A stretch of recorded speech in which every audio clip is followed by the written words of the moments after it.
atau sejarah rezim Prabowo dikotori seperti rezim Jokowi.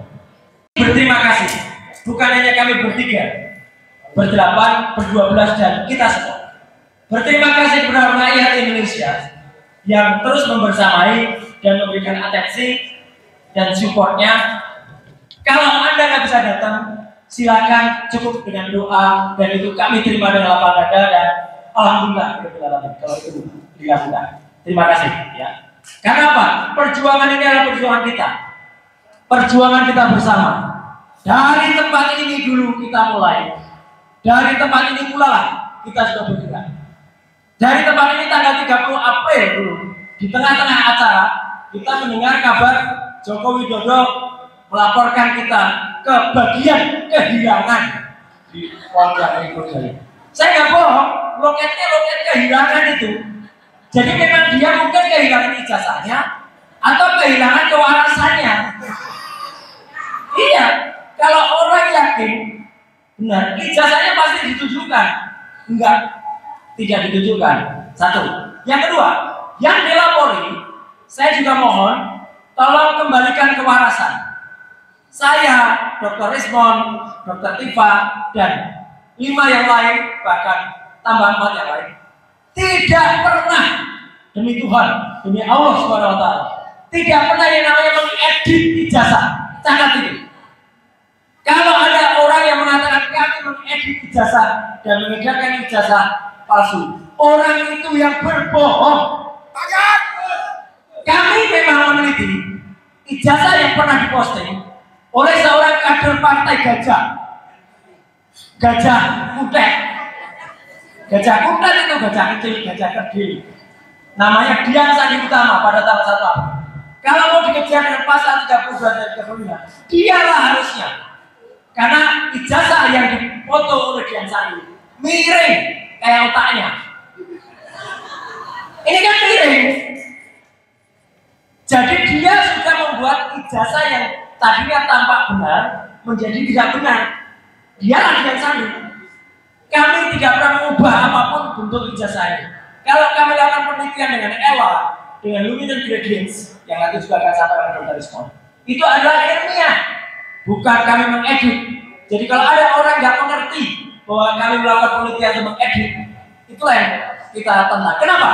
Karena pasal yang digunakan untuk mengedit itu adalah pasal 32 dan 35. Itulah yang mau dibebankan kepada kita untuk ditahan.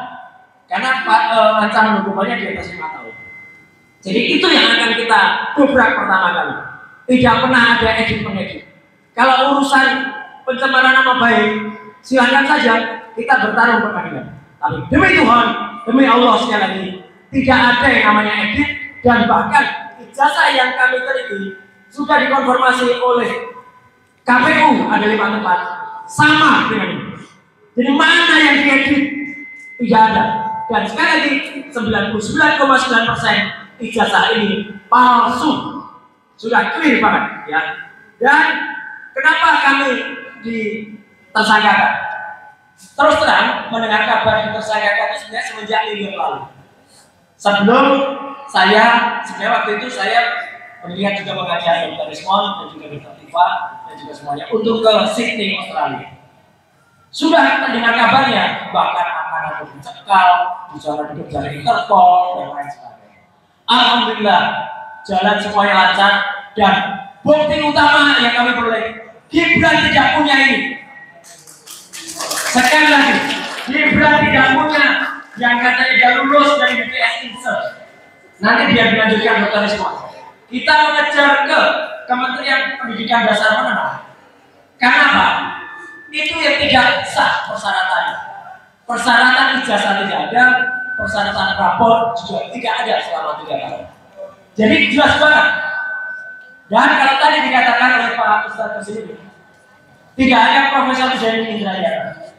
Semalam Pak Ustadz, saya juga ketemu dengan yang sudah juga memberikan dukungan ke kita, yaitu Pak Dr. Amir Samsudin, ya, mantan Menkumham, yang dulu ketika Prof. Denny, Pak Wamen, dia ada menterinya.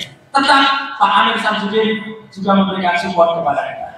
Nah, At last but not least, teman-teman sekalian, kepada 7 yang lain yang ditersangkakan dan kepada 4 yang standby untuk dikembangkan, atau semoga tidak. Kita harus semangat. Kita percaya perjuangan kita adalah benar, jalan yang benar, dan insya Allah kita akan diridhoi dan diselamatkan oleh Allah Subhanahu Wa Taala. Jangan kaget, dengarkan kata-kata saya. Jangan kaget kalau nanti di tengah jalan ada emergency brake. Apa itu? Itu adalah pertolongan dari Allah Subhanahu Wa Taala. Mungkin kami harus mengalami dulu sesuatu yang sangat tidak enak, tapi insya Allah. Dan last but not least, pesan saya untuk Pak Prabowo. Pak Prabowo, Presiden kita, Anda jangan mau dikotori atau sejarah rezim Prabowo dikotori seperti rezim Jokowi. Di tengah rezim Jokowi waktu itu ada 2 anak bangsa yang dipidanakan, Bambang Trimulyono dan Gus Dur. Meskipun Pak Trimulyono yang mengatakan itu kan yang lapor bukan Jokowi, itu dalam bahasa Jawa ini namanya nabok milih tangan. Dia menggunakan tangan orang lain untuk melaporkan karena dia waktu itu masih presiden. Tapi sekarang sama saja, jangan sampai Pak Prabowo, ini penting banget, yang suka dengan angka berapa? 8. Di tengah Pak Prabowo, di rezim Pak Prabowo ada 8 anak bangsa dipidana. Itu akan diingat oleh seluruh rakyat Indonesia bahkan dunia. Di tengah-tengah Presiden Prabowo Subianto ada 8 anak bangsa dipidana. Jadi teman-teman semua, ayo kita bersama-sama, ini kaos yang mulai kita dulu ya. Ada Pak Rizal Fadila waktu itu, mohon maaf tuh yang fotonya waktu itu memang baru berempat kali ya. Trio RT plus Pak Rizal Fadila. Kita bersama dengan kaos ini merupakan ucapan terima kasih kepada teman-teman semuanya. Yang bisa membalas adalah Allah Subhanahu Wa Taala. Sekian, terima kasih.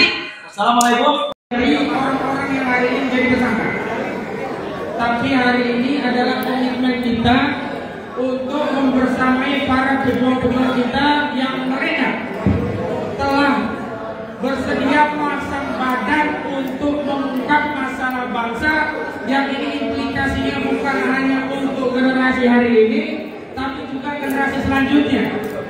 Karena itu kalau Pak Roy Suryo, ya, Pak Rizman Syari, Pak Budi, Pak Bang Rustam Effendi sudah siap akan hari ini berisiko dengan hukum, maka kita harus lebih siap membersamai mereka. Setuju? Jadi pertanyaan saya, siap untuk mendampingi mereka saat di Presa Polda? Siap datang hari Kamis ke Polda Metro Jaya? Siap ikut bersama-sama sampai bisa pulang kembali? Siap? Ya, jadi harus hadir semua. Saya harapkan pernyataan saudara menyatakan siap lagi kalau hari Kamis di Polda Anda tidak datang. Harus datang ya. Itu yang pertama. Yang kedua, acara ini untuk menyampaikan pesan. Pesan kepada siapa? Pertama, acara ini kita ingin sampaikan pesan kepada rejim Joko Widodo. Kepada saudara. Download Tribun X sekarang. Menghadirkan lokal menjadi Indonesia.